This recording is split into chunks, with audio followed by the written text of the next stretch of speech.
flag, which we just talked about, of no, I do not personally connect with my writers, you know, that sort of thing. No, we are not going to talk on the phone. No, we're not going to meet in person, you know, that sort of thing. Why?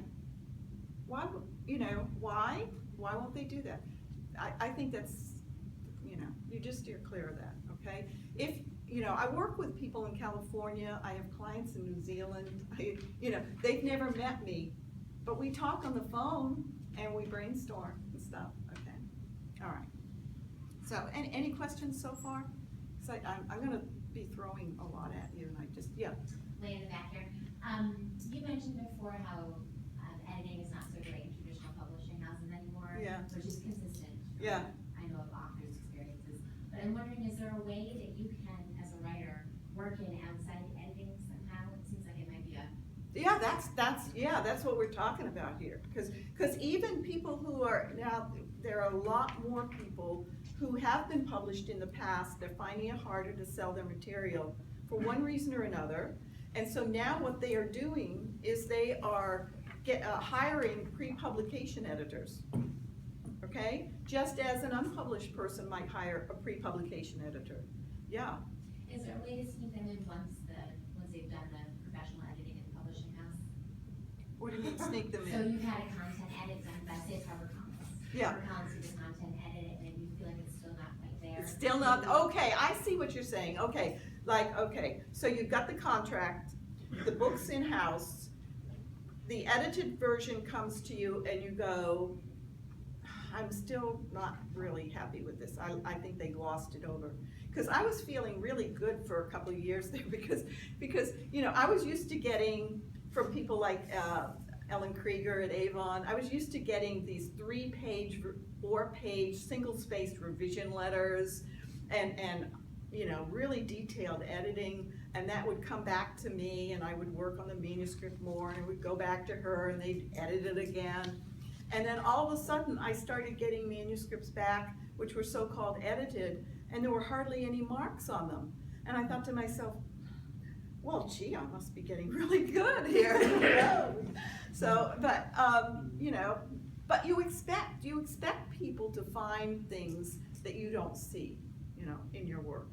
So yes, what I would do in that case would be, at that point when the edited manuscript comes back to you for responses, because you do have to respond to these edits. It doesn't go like edit and go to press. It goes edit and back to the author for you to respond. Because some of those edits are going to be notes in the margin that are saying, you know, did you mean this kind of thing or this kind of, you know, we don't understand, or this doesn't sound logical for the time frame, you know, can you fix this? Okay, so you get that at that point. Yeah, I would do what you want to do to it, and at the same time I would have your hired hand, your hired gun going over it too. But tell that person, tell that professional that you've hired that you have a time limit. You're on a, you know, schedule. Say, I need to get this back within 10 days. That was what they told me. So can you get it back to me before 10 days so I can get it back to them? Yeah, I would sneak it in them. Okay? Okay. So, other questions? Any other? Yes. What type of editor would check for historical accuracies? Yeah. If your book is in a different time era, to make sure that you're not saying that they were on a computer. That's a good question, because I've had a problem with that recently, because I've been doing, you know, some of my historical fiction, this sort of thing, okay? So, I've had a problem with that because I've found that the editors that I'm working with at HarperCollins, other places, aren't necessarily aware of things that were happening in that era. So for instance, when I mentioned for a gentleman poet, this is not Victorian, this is Elizabethan era, okay, Shakespearean times. And during that time, Elizabeth I was on the throne, and there was, you know, if you were a Catholic priest you better get out of town, okay? And if you were practicing Catholic, you didn't admit it, you did it in secret, okay? Because why? They were killing people for this, you know, they were torturing and killing people for this, for their faith. You know, I had one of the editors who was working on the book, and I have part of the story where I reveal that the heroine, the main character, her father had been put to death. He went to the tower and was put to death because he helped a Catholic priest escape to France. Okay, so that came up in the book, and she said, I can't imagine people killing the people over that, you know, they're religious, you know. And I thought, oh, come on, where did you go to school, you know? So, you know, okay, so I used to think a proofreader was the person that you hire for that. But many people tell me that that's not the case, that that's not what they're there for. They're to look for the punctuation. Oh. Now, to me, that proofreading that's part of what somebody who's proofing a book is doing, is looking for errors and details, but apparently not. So I think you'd want, ideally, you'd want a developmental editor who had some knowledge or background in history, preferably with writing history as well as editing it, but if not, then at least, you know, the ability to understand, you know, history and look things up. And that's the other thing you can do. You can sort of, if you go to the right kind of editor, okay, and you tell the person, okay, this is what I'm interested in. So I am interested in somebody, I'm not worried about, you know, for instance, you could say, I'm not worried about punctuation and grammar because my best friend is a PhD English major and has already volunteered to do the final line edit for me. So I'm not worried about that. But what I'm worried about is, are the characters realistic? Does the dialogue work? Is the history I've got here, the facts, do they sound right to you, ring true? You know, in other words, you sort of go down your menu of what you want them to do. Now, if they agree to that, they should be able to deliver, all right? And that's another reason why you get a test edit. Tell them what you want, this is basically what I'm looking for. I need to have this looked at carefully for me, these things here. And I want to test edit. I'll pay you for editing the first 25 pages, whatever, okay? And that way you get a sense. And send them 25, or send them 25 pages that you think are really a test for them, okay? Yeah. Does that detail go into the agreement? The detail doesn't always. If they have a standard agreement, it doesn't always. But you have, you know, you could ask for that to be added. I wouldn't object to it, you know. I wouldn't object to it myself, you know, putting it in for somebody. If that's what, if they wanted specifics, you know, I usually look at everything anyway, you know, it's like, I cannot, if somebody says, don't edit for me, I want a critical read, I don't need to know, you know, about the other stuff. I'm pretty confident in my writing, okay? And I've gotten a lot of this. If I look at the manuscript and I'm not hired to edit, I'm hired to do a critical read. That means I will charge the person according to the length of the manuscript.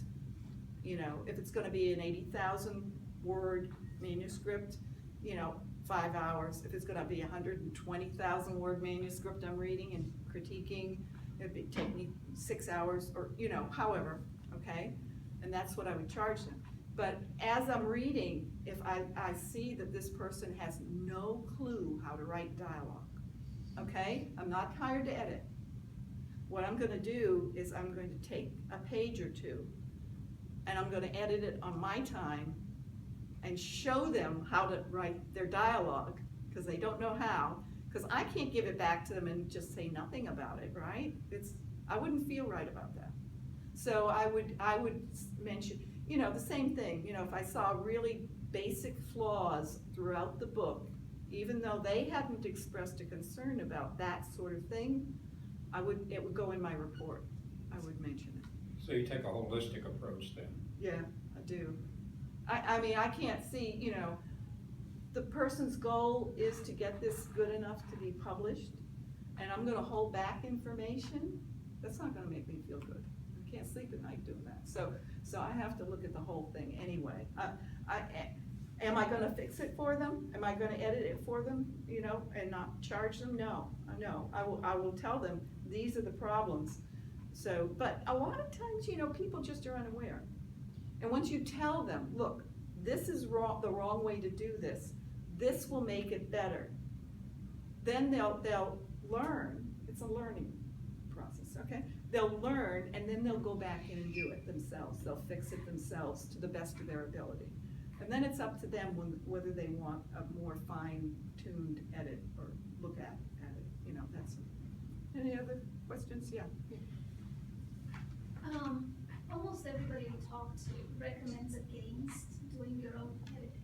Mm-hmm. However, have you heard of any cases where that can be successfully done? I have a manuscript which is almost finished, and I've done several revisions. Yeah. It's a novel, and it's about 180,000 words, so I'm a bit scared of what. But I have a PhD in communication. It's 2 books. It's 2. Well, it's gonna be a series of books, the way I planned. 1 and 2. It's a murder mystery, so that cannot, you have to give a resolution. Okay. And there's, you Oh, know, there's okay. a lot in it, slavery, colonialism, Okay. a lot. Okay, so, So,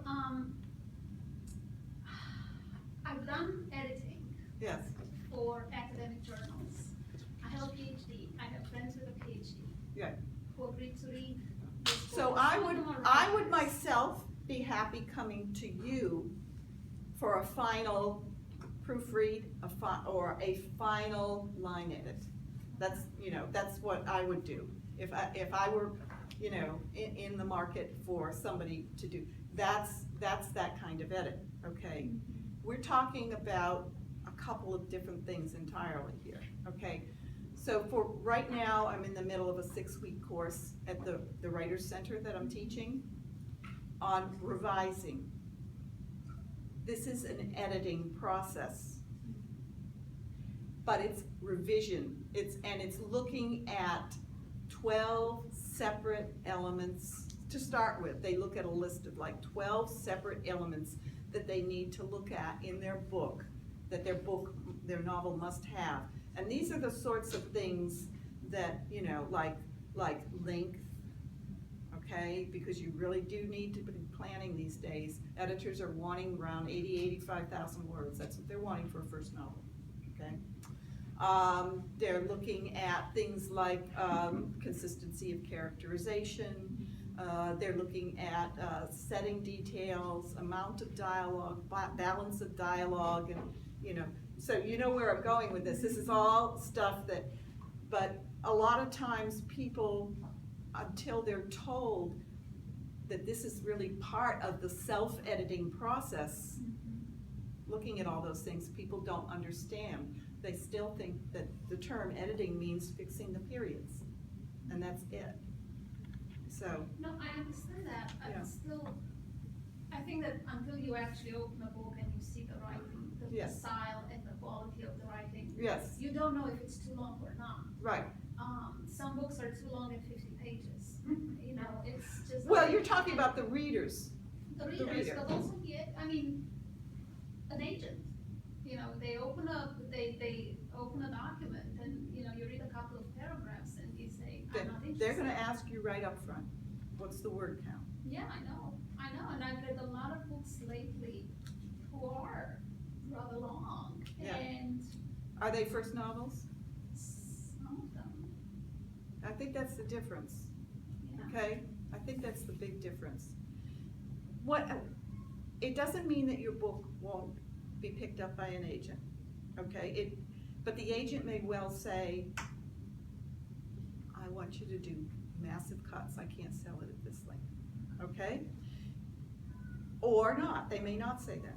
But the thing is, it reduces the number of opportunities you have for sale when you overshoot the mark by such a large amount, okay?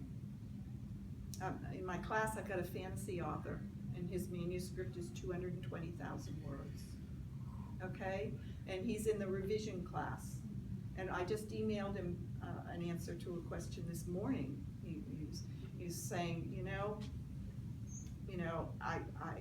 my eyes are open now. I realize all the things I should have done differently in the draft, and I need to go back in. Now, I'm not saying that your book is the same. I'm just saying it's really hard. I mean, I had to cut 60 pages from a manuscript once because there was a mistake in the contract with the word count. It wasn't my fault. And it was hellish, I know. But, think in terms of giving yourself the best opportunity, okay? That's one way to think about it. And in Okay. terms of what seems right as far as voice and what seems right as far as providing characterization. I mean, obviously, we're talking theoretically here because this is a manuscript nobody other than me has seen, not even my husband. Okay. But my question And that's is. scary, I know. I know, and you're saying, some of these editorial services are 1 cent a word, and that really scares me. If I were to go to an editor and with a manuscript of this length, that's prohibitive. Okay, so But my question okay, is- what I would suggest for you, okay? And it may be right for others in the room or not, I don't know. But what I would suggest in your case, because you have a lot of background in writing and the language, okay? So you have a lot of knowledge already. So you're already up here partway, a good deal of the way up to being able to do everything yourself anyway, is I would suggest you pay a professional for a critical read and to talk with you about strengths, weaknesses, where the pacing slows down, which would be a great place for cuts, okay? I know it hurts to throw away your baby words, I know, but the fact is, I'm doing that right now. My agent had turned down the last 2 projects I gave her. She's excited about this one, yay, okay, first book of a new series. And she's, she had in her mind what she's going to pitch it as. I had in my mind what I thought I was making it, which is a mystery, historical mystery that would appeal to cozy readers. In other words, gentle, not a lot of gore, no sex on the page either, that sort of thing. But historical background, mystery, story, to set up the series. Basically, the mystery is the heroine. The heroine having been in a terrible 19th century train wreck, head injury, has temporary amnesia. And so the mystery is finding out who she is, right? Okay? To my mind, perfect. I got the arc, it's all there, right? She reads it and she says, I love the story, I love your writing, we're gonna go ahead and market this, but there's no murder. I'm pitching this as a murder mystery. You have to put a murder in. I said, yeah, there is, but you don't know it because I was trying to be too cute, we find a body at the train wreck, but it's a murder victim, not a train wreck victim. Okay, so that's the trick. But she said, no, not enough. I want a murder so that this is connected somehow with the heroine's situation, and we need to know this earlier. So here I am going through the whole book, weaving a second plot line through it, okay? It's not easy, but it's not something I would have seen or known if she hadn't told me that that's what she needed there to make it marketable, okay? That's the TV news approach, if it bleeds, it leads. Well, part of it, but the more I got back into the book, I'm thinking, darn, she's right. Because the first reaction, I get the reaction from get her letter, and my initial reaction the first night is, damn, she doesn't get it at all. What's the heck's wrong with her? You know, and I go off and I go off on her, right? And then 2 days later, I'm like, yeah, she's right about that too. Yeah, she's right about that too, you know? So, yeah. I'm sorry. No, but just in terms about overall length, Yeah. extra length. Yeah. My experience is you can always cut a lot more than you think you can. Yes, I mean, it is true, and I know, you know, a lot of times what we do is we duplicate. We do things more than once. We have scenes that maybe they're not the same words, but they are scenes that are achieving the same purpose and we can choose, okay? So that might be possible too, yeah. Yeah, when I was, in graduate school, and I had to write this was nonfiction, I had to write I don't know, I guess you'd call it a pitch to funding agencies to fund my graduate research. Mm-hmm. And so I had my draft, I gave it to my advisor, and he totally ripped it apart after telling me that, if he was a funding, representative, and he would have thrown mine aside after the first 2 paragraphs. Mm-hmm. And then he finished with, and by the way, it's too long, you need to cut this in half. Mm-hmm. And I said, well, what should I cut out? He says, oh, don't cut anything out, just cut the length by half. And so I walked away from that one. But Yeah. I did it, you know, I worked it over and over and over, and Yeah. I got it down to where the first 2 paragraphs actually said something that made sense, and that I said exactly all that I had said before, but just with half the number of words. Yeah, And I got funded. yeah, But, you know, the thing is you can look at something and say, I can't do that. That's too much. I can't cut that much off. yeah, yeah. And almost always you can. Well, I think in this case, for this amount of words, it would be hard to cut it down to less than half of what it Well- wouldn't work, it would not work. But, you know, there are other ways to look at it, and, you know, when I said 2 books, you know, your initial reaction was, oh, no way, right? But it might be doable.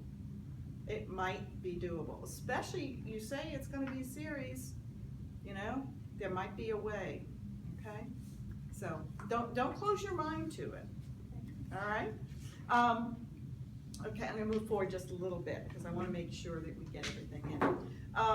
Okay, so ideally, what you're looking for is as the type of editor that matches what you want done. And the only way you can find that out is by talking with that person. That's the best way, I think, or emailing and just communicating in some way that this is what I want, and can you do this? The other thing is, you need to know, now is this an honest person, okay? Okay. Because there are people who have edited, say they're technical editors, nonfiction editors, and they're thinking, I'd like to branch out into novels, into fiction, because there's a big market out there for fiction editors, right? So they go ahead and they say, you know, yes, oh yes, definitely, I can edit your novel, no problem. Well, have you done this before? Oh yeah, sure, okay. Well, can you give me the names of a couple of authors that I can contact and ask them about you, or can you tell me the titles of the books, you know, or, you know, what genre were those novels? Just asking questions. Now, if the person cannot or will not answer you, doesn't that set off a flag again? I mean, they ought to be able to give you enough of their background, okay? So one of the things that, you know, I try to do is, you know, I let people know in my website or wherever, you know, that I teach at the Writers Center, that I've already written tons of books, and they have been published by major publishers. If I don't know what I'm doing, I'm a pretty sorry sight, I tell you. I should know what I'm doing by now. I think always going with a known person rather than an anonymous service is to your benefit, always, okay? So you can communicate. Does it matter whether the person is local or distant? Well, you know, if your editor is in Canada or your editor's in the West Coast, they may be a really good editor, and you do not need to see people face to face. You can get on the phone, you can talk to people, and if that's the person you think is right for you, that's fine. But I think there is, I notice a fair number of people that I've worked with want to see me, want me to meet with them and talk with them. And I'm sure it's not to check, you know, me out if I look crazy or, you know, or whatever. It's because they just want to talk and see my facial expressions and get a sense of who I am. And I think it's helpful for us to do that a lot of times. Not necessary, but it can be helpful. Okay, after the edit is done, can you go back to this person, given that you have a name and have a way to contact them? Can you go back to them and ask them to clarify statements that they might have made? All right? Can you do that with them? Or are they going to say, or is that part of the deal? No. Once it's done, it's done. That's it. Go away. Okay? So, you know, you need to know that. Let's see. If something is wrong, doesn't work, the editor maybe gave you one idea, still doesn't work, can you go back yet again and discuss, brainstorm with them these issues? So if you can, I think that person is showing a certain amount of dedication to helping you to the best extent possible, right? So see where the line is drawn, all right? The idea, it just creeps me out, the idea of working with an anonymous system where I don't have names and you know. Is this a company that is a guy in Tennessee sitting in his kitchen and doing all the edits himself? You know, you don't know. Okay. As to critical reads, a critical read being another type, I feel, of editing, you know, not in editing, but information gathering for you, critical reads. So one of the last books that I did, I decided, I don't usually do this, but I decided I want a critical read of my manuscript before it goes to press. You know, I want readers who read this type of book to look at this for me and give me feedback. And I told them exactly what I was looking for. You know, I was interested in, you know, pacing, and I was interested in, are the characters, do they feel real? And does this make sense to you? The story makes sense to you? And so they had a list of things. And I was hopeful, you know, to get a lot of information out of that, right, really, and incorporate it into the book.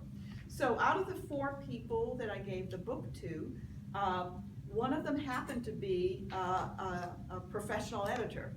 She said, I won't edit your book, it's too much trouble. And besides, I'm a nonfiction editor. But she was a professional editor. And then the other 3 were authors, unpublished authors, but reading within the genre.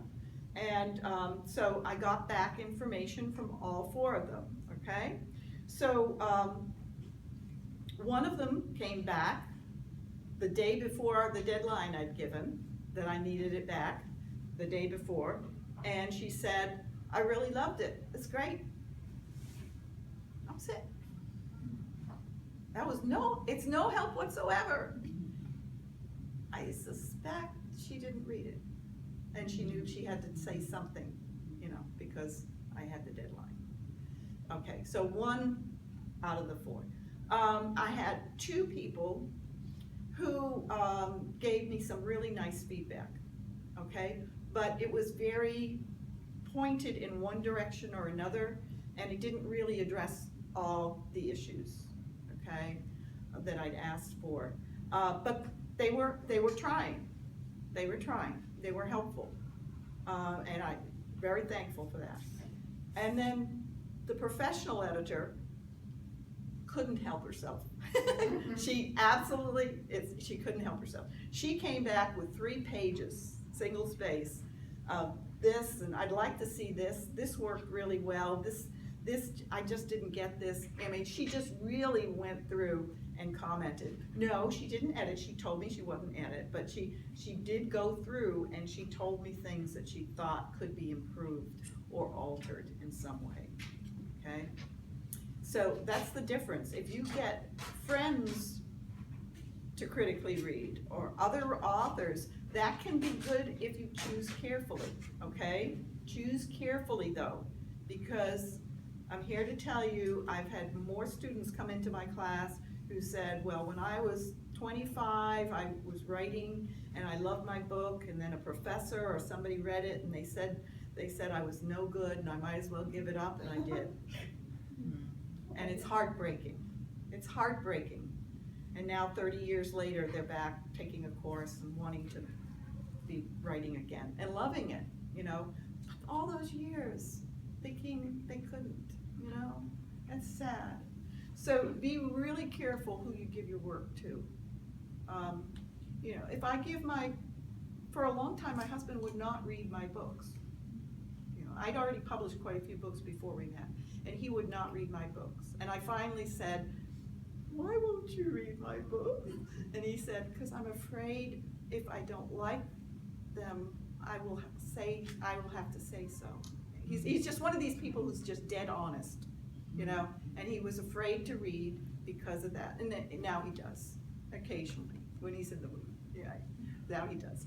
But I can't go to him for critical responses because he's not a writer, he's an engineer, okay? And he looks he does read fiction, a lot of it, but he doesn't look at it in the same way a writer does. So he looks at it in terms of what he thinks would be fun to put in a book, personally. So it's like, what do you think I should do with this? And we discuss the plot, and he says, put in a genie. I love genies. Where am I gonna go with that? So, okay, so, friends to read, pros and cons, okay? You've gotta be prepared. If somebody says something really ugly and nasty, you know, maybe defriend them, but don't take them to heart, okay? If you have a couple of readers reading for you and they all come up with the same or similar comment, then pay attention. At least give it some thought. Don't just dismiss it, okay? I know a lot of people say it's hard to get a critical read because people they offer, you know, oh yeah, I'll read it, sure, give it to me. And then you check back with them a month later, oh, I've just been so busy, I'll get to it, I promise, you know. It's hard, okay? Okay. So, you look for somebody with experience, the right kind of experience. That's important. Find a qualified person, but somebody who brings good energy to the project. In other words, they get you. They understand the sort of story that you're trying to tell. They have some experience in reading, if not editing, that kind of book, okay? So, for instance, I don't read, as a matter of course, for pleasure, science fiction. It's just not my thing, you know. It's just not my thing. But, you know, I know good fiction. So I have worked with some science fiction writers. And years and years and years ago, I worked with a literary agent, not as a writer, but as an agent. And I agented for 4 years with her agency. And I sold one couple who just used to do science fiction a lot. I sold 4 of their books for them after having gone through them with them and helped them fine-tune them. So I can do that, but you know, I still think it's good to go with somebody who understands, okay? I read literary fiction, I love that, mysteries, women's fiction, suspense, thrillers. I either write it or read it or both, you know. So, but find somebody who knows what you're talking about, okay? Keep in mind, it might take you a while. You might have to shop for a while to find the person who's the balance between the knowledge and the enthusiasm. And they click with you as a person.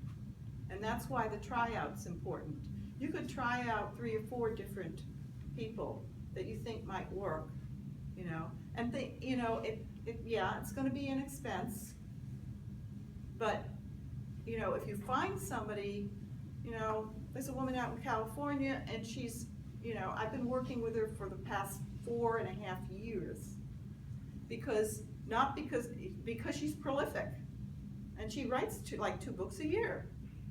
And we go through each one and I edit them and, you know, but she said she also has she has a line editor she also hires after me because she says what she likes me to do is to be able to concentrate on the big picture and the characters and the plot and get rid of elements that just don't make sense in the book, okay? The big picture thing. So that's what I work with on her. For her. Look in the right places. We've already talked about that. Google is not necessarily a good place to go. You can use it for a search. You might try Editorial Freelancers Association. That's EFA, online, Editorial Freelancers Association. You could try them. They will have a slew of people who work within different types of editing. Now, but I haven't been able to figure out if anybody, I don't have my name in there, because I don't need it. You know, it's like word of mouth in this area, and I'm not looking for more people, for more business. So, but if you're going there, is there a way to check and see what sort of experience these people have? You know, have they been editing for a long time? Is what they say in their write-up true?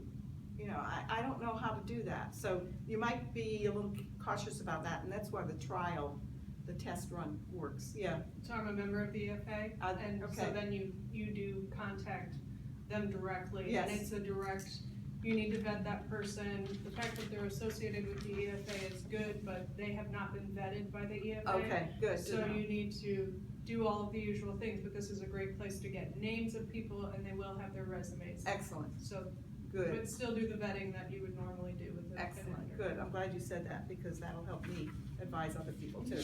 Yeah. Yeah. It's just that, you know, at this point, I just Right, you don't have the need it. time. I don't have the time. I got people locally are fine. Yeah. One thing that I found very helpful is to look at if you read something that you really like, go to the author's website. Yeah. They may mention who their editor is there. There was one book I was reading that I thought, this could have gone so far off the rails. I wonder if you know, this is all him, or does he have a really great editor? Yeah. Went to this author's website, and he's got a credits in his right-hand column saying, this is my editor, this is my book designer, this is the cover artist. Yeah, yeah. And I follow the guy on Facebook, and apparently his editor has been getting fan mail from his readers. Yeah. And, you know, you really can't. Do you want to mention his name so people Yeah, can look? his name is Rick, well, Terry, I think that's how you pronounce it. It's very Italian. The first book in the series is Bill the Vampire. It's about a very nerdy character who kind of ends up as a very powerful vampire, and it's just kind of goes all against everything that he is and wants to be. He's just a guy trying to get through his life, and he's had this destiny dropped on him. Yeah. And he doesn't really, you have to have a taste for that kind of fiction. And you evidently do. These are really haunting, thick books. Yeah. I think that's what alerted me that there had to be an editor in there somewhere, because it's such a detailed universe. Yeah. With so much going on. Uh-huh. It Who's could've just- publishing him? He's self-pub. He's self-pub, He's okay. self-pub. Okay, so this is the other So part of there's that. something If else, you've got a 400,000 word manuscript, that's what you do with it. It's a series. Yeah. It's, You know. there are many books in this series. Yeah. Probably 7 at this point, I think. I've kind of dropped out of the series Mm. because there's so many other things to read. Yeah, And it's time consuming, but, you know, he gave credit where credit was due. okay, And I think as an author, if you have someone that you're working with that you really appreciate, you Yes. should do that. yeah. One of my clients, she wrote a novel. She was working on it in our my class, the 8-week class, which is the Extreme Novelist, which is the class that this book is based on here. And I did bring copies, and I cannot sell them in here, but in the parking lot, I'm told. Anyway, so but what? It's called When the Well Runs Dry, and it's based on experiences from her mother's childhood, and I believe it's Jamaica. So she came into the class really disillusioned and very upset, and saying that she really wanted to get this book written, but she was having so much trouble with it. And, so she took the class, and I didn't hear from her for like 2 years. And then I got an email from her, and she said, I just thought I'd drop you a line and let you know that I did what you said. I finished the book, then I took it up to, now this is a literary novel, okay? I took it up to Thriller Fest, because you said it would be okay to go to Thriller Fest and pitch it there to the, because at Thriller Fest they have like a room of 50 to 60 agents all in one room for this speed pitching thing that they do. So she went up there and she pitched it at Thriller Fest of all places. It's not a thriller. This is literary fiction. And she said, I got like 10 invitations to send my manuscript.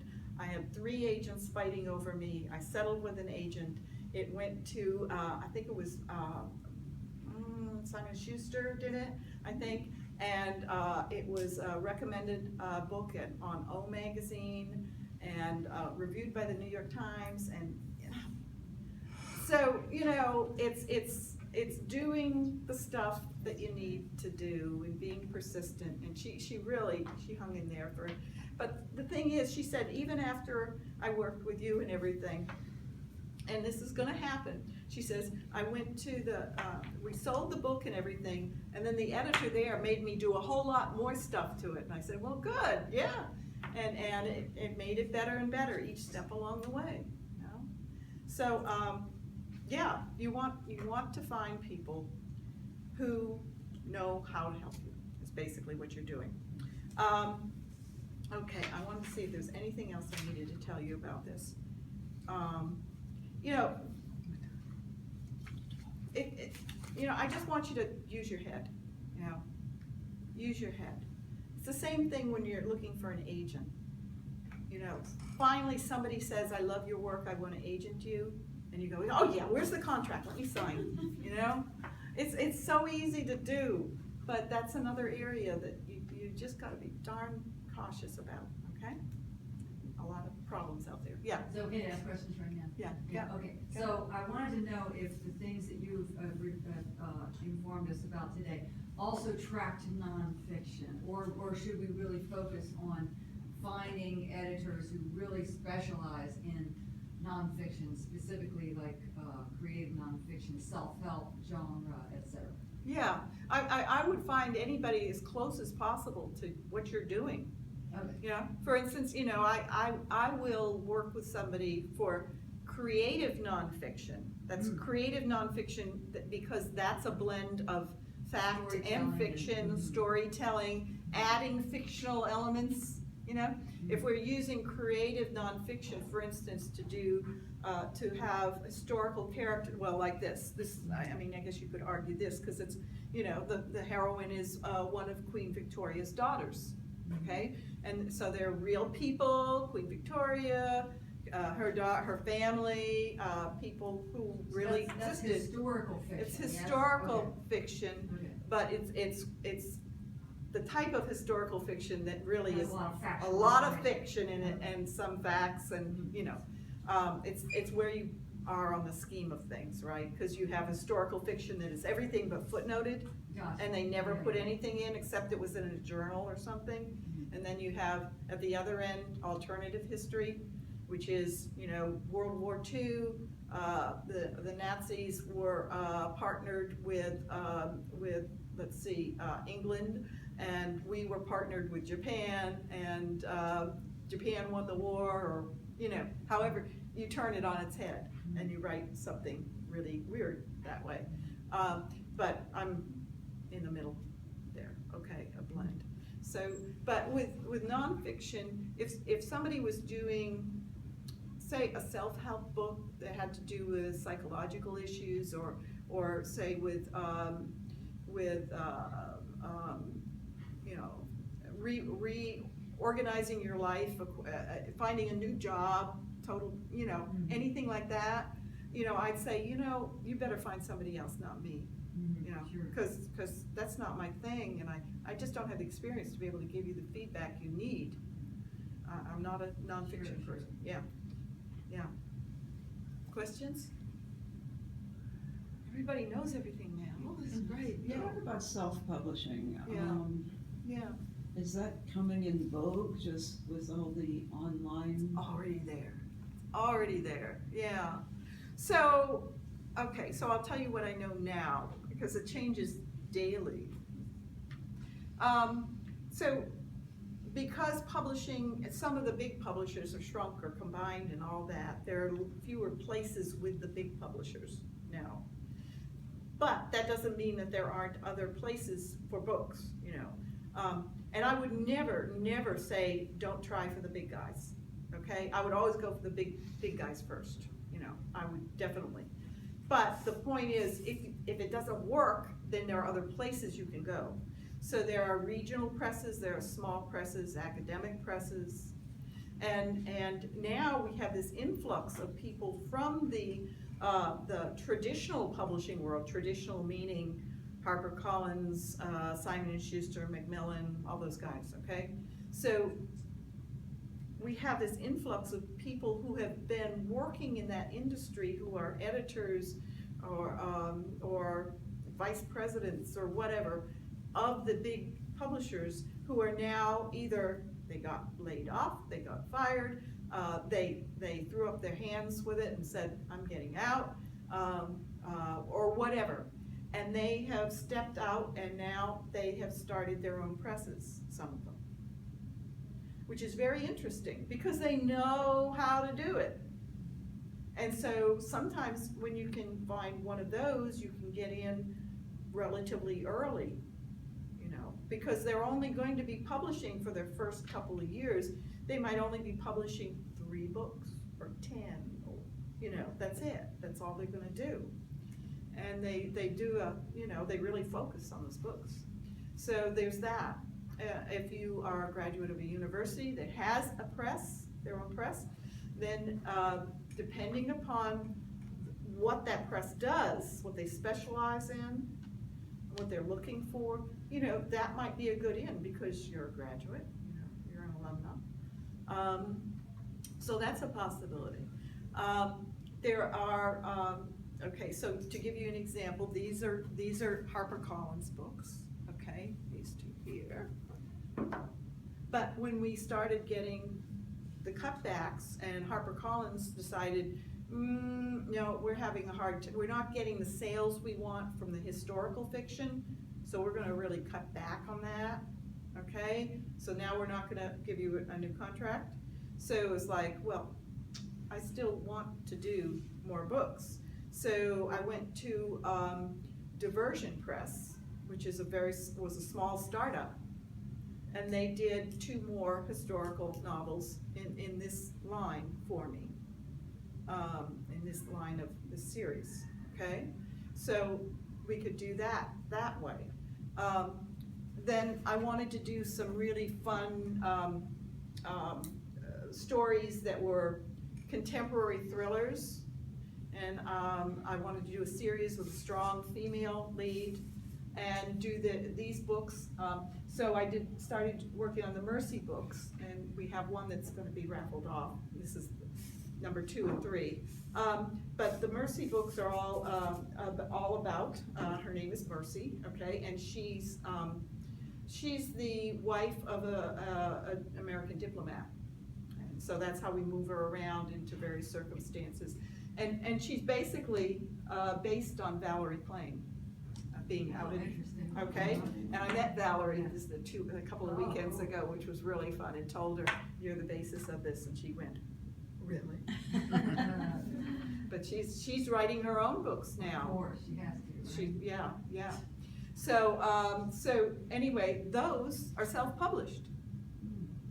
Because I went with the idea, the concept to my agent, and I gave her the pitch, I told her about the stories. She saw the opening chapters of the first book, she read it, and she said, "I hate to tell you this, but we're having a hard time selling mid-list books." Okay? M word came back to haunt me. And I said, "You're serious? There's a lot of thrillers out there." And she said, "Yeah, well, we're selling the guys' thrillers, but not so much the women." So I said, okay. I mean, she's straightforward with me, and I appreciate that, right? So I said, fine. She said, however, seems to me that I've seen quite a few authors doing, regardless, male, female, doing well with thrillers self-published. So I went ahead and did that. And so they're both on Amazon, they're both in paper, they're both in digital for Kindle, they're out there. And that's good, that's what I wanted to do, get them out there. So that's called being a hybrid author, if you're publishing with traditional and doing your own too. So, but there are a lot of people, and if you do it well, self-publishing well, if you know what you're doing well, or you learn how to do it well, it can be very good. It can be lucrative. So, any other questions? And then maybe we should, I don't know, it's noon, but we've got more time. We have time if we wanted, or we could do sometimes we just mingle or network or whatever. Okay. That's fine too. But I want to give you everything you need, and I don't mind answering any questions about anything else as far as your publishing, your writing. It doesn't have to do with the topic of the day, because I just want you to leave here with as much as you need and can use. Yeah. I did have one question. When there was talk about you could have a developmental editor do the fact checking on your book. Mm-hmm. Have you ever hired a specific fact checker? I know there are some out there, but I didn't know. No, I haven't. And I would love to find somebody who's really good at it and affordable. Because they have an expertise, right? They have an expertise, and they deserve to be paid, So I would like to do that. I almost went with a woman, because I have British settings in London, with a woman that I met at the Historical Novel Society conference when I was in London. They have it alternate years. If you write historical fiction, you should really look into the Historical Novel Society. It's a blend of authors, published and unpublished, librarians, readers, academics, but the link is history, right? And their conferences alternate between the UK and the US. So this year, it's in England, Oxford, I think. That'd be cool. Historical Novel Society. Okay. And next year, I think it's on the West Coast, maybe Seattle, I'm not sure. But so I met her in England, and she gave a little talk about, her personal irritation with American writers who get the British stuff wrong. And I thought, and she does do this sort of proofreading, or proofing or developmental stuff. And I thought about going with her, but then the other part of it is, I know that I play loose with some stuff, and I don't want the books to sound so British that the American audience because I have heard back from readers sometimes with Gentleman Poet, it's Elizabethan time, and obviously you cannot write a novel in Elizabethan language and get it read today, right? So you've got to compromise, you've got to create a flavor of the language, and so you really come up with your own way of doing it. And the more I thought about it, the more I thought, you know, she's gonna come up with so much stuff that she wants me to do differently, and she's from England, she's a Brit. It's going to, you know, I think I won't go there, yeah. So, yeah. I'm actually glad to hear you say that, because, as someone who's writing a historical novel, I always think about exactly what do I owe my readers as far as accuracy. Yeah. Because this is fiction, it's not a textbook. It is fiction. Now, you're not gonna put Queen Victoria in the 13th century No, unless you're no. writing fantasy. You're right. But, you know, this expectation for accuracy in fiction really troubles me, because I don't think, I mean, it's a story. It is, and every author who writes in any historical era has this issue, and we have to decide where we're going to put ourselves on that sliding scale, okay, of accuracy. So to me, if I wanted to write a novel where everything, I got it out of journals, letters, everything was fact-checked, everything, you know, was just so, I'd write nonfiction, right? I'd write nonfiction, but I don't want to do that. I want a story. So, you know, as far as I went with this one is, I wanted to write a Shakespeare book, but I didn't want it to be nonfiction-y. And I wanted it to be a book that would draw people, like my dear husband, into appreciating Shakespeare and not being afraid of it, okay? So, because I could not get this man to go with me to see a Shakespearean play. And I understand what he explained it to me. He said, I'm afraid I would just be so confused by the language and everything that I wouldn't understand anything. And he was literally terrified. He did not, you know.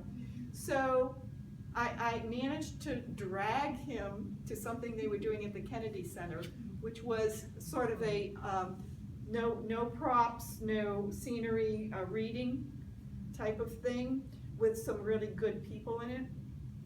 And one of them, I can't remember his name, he was a comedian who had a TV show a long time ago, and they brought him in to do the comic part of this.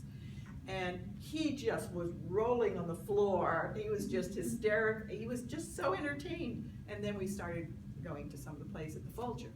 So, but the thing was, I had to decide how much history am I going to put in there. Well, with Shakespeare, it's really great because we have huge holes where we don't know where he was and what the hell he was doing, right? We don't know. We have all these accounts. I read tons of stuff, and I knew that there were times when we just didn't know where he was and what he was doing. And so I said to myself, okay, the other piece of the puzzle was, okay, we honeymooned in Bermuda. And one of the legends of Bermuda is that one of the many ships that wrecked in the coral shoals off of Bermuda coast was a ship in 1609, and that was the third contingent going to Jamestown, okay? And they sailed with the other ships into a hurricane, and they bailed and bailed and bailed for 3 days. They finally hit the shoals. They were less than a mile off the coast. They got everybody to shore, and then all 149 people survived on that uninhabited island for 9 months while they built a whole new ship and sailed the rest of the way to Bermuda. Okay? True. All of it true. So I said, you know, I'm gonna put these two stories together.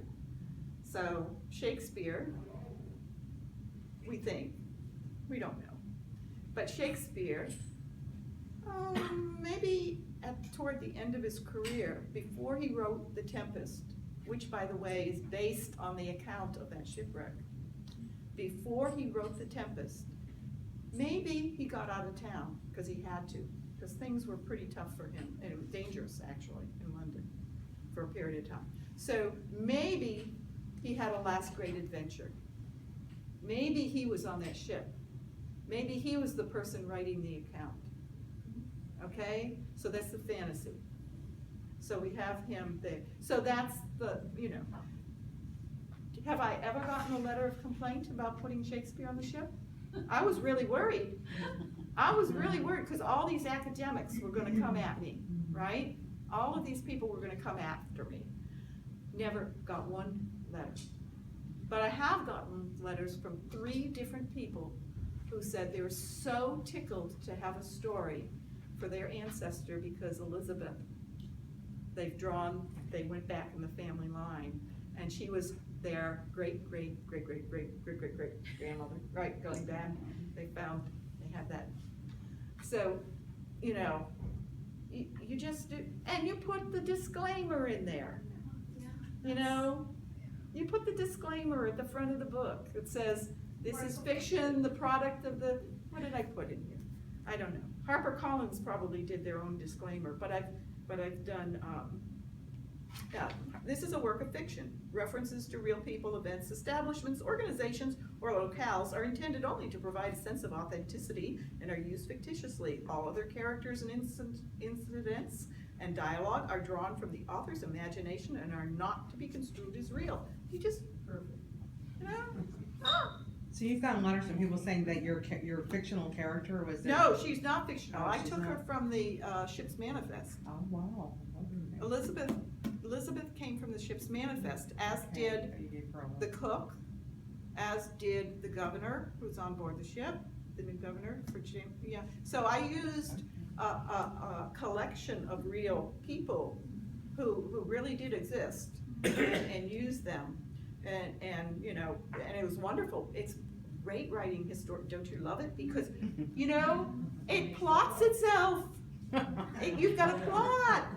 Well, I Yeah. played with it, obviously, you know, but you've got the basis of the plot. You've got, you know, Lost in the 1609, right? You've got people on an island stranded.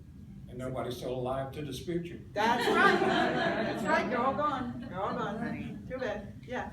I'm wondering, with all these great ideas, are you writing these books simultaneously, and then how do you fit your research into your day? What's your day look like? They're all different. You know, now they are. I used to have a really good schedule, but now I have a lot of other writers. I'm teaching, and I have a lot of other writers. I teach at the Writers Center, and if you want to know, you know, if you haven't become acquainted with the Writers Center, you should check it out. Look at the catalog of courses that they have going there, and teachers. It's amazing, you know? So sometimes, for instance, I do the long course, Extreme Novelist. The Extreme Novelist is an 8-week course, because basically what it is it's a course to get people who have no time in their life, or think they have no time in their life to write, to draft their entire novel in 8 weeks. Okay? So it's a rough draft, but they get it done in 8 weeks and get through it. So that, for instance, is one of the things that I teach. But I also teach like Saturday, like this time slot, like 10 to 12:30, something like that. I'll teach a 2.5-hour class on one topic. Like we'll do point of view, or plotting, or characterization, or dialogue. You know, but only one topic for that 2.5 hours, so you get a real focused look at it. All right. So, but my days are very mixed up. I'm trying very hard, because I'm a morning person, to get my writing done as soon as I wake up in the morning, and get all my writing done before noon if I can.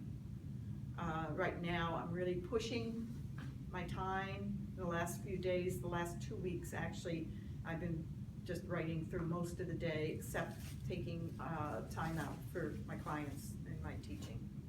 So it just changes. You've got your thriller series, you've got your historical. I'm not writing them all. I used to be able to be balancing like 3 things at a time, but at different stages, you know. And now maybe I'm slowing down, I guess, you know, but, I'm actively writing only one book at a time, but I may be thinking about, this would be a cool series to do, and coming up with ideas and plots, or doing research, you know, at the same time. By the way, as to research, and if you're doing historical stuff, or anything that needs a lot of research, please, please, please, you know, I always get people who come to me and say, well, I haven't started writing my book. I've been researching it for the last 4 years. And you know, and I still have so much to learn. And it's like, no. You're not getting a PhD. Yes, you don't need to do that. You don't need to become the expert. If I'm writing Victorian era, I don't need to know everything that ever happened during those years, okay? I don't. But you want to research to the point where you have enough material to get you started writing. And then you start the writing process. And yes, you will run into things that you need to look up. If you can look it up in like 15 minutes on the web, you know, or whatever, fine. But if it's gonna pull you back, it's really a trap. If it's gonna pull you back into another 3 weeks of reading material, then best just leave yourself a note. I need to know the name of the street, or whatever, you know, or I need to know who was the prime minister between these years, or whatever, and leave it, and then keep writing, because otherwise you just get caught up in the reading. It's easier to research and read than it is to write, so we take the easy way out. Yeah. Raffle time, I almost Raffle forgot. time. Raffle Has time. everyone had a chance to fill out the raffle? Is there Anyone anyone? here have a ticket? Yeah, everybody did it. They're good bunnies today. Already did. I'm going to let you draw. Oh, okay, I'll have to close my eyes. Okay. All right. Deborah Thomas. Oh, All right.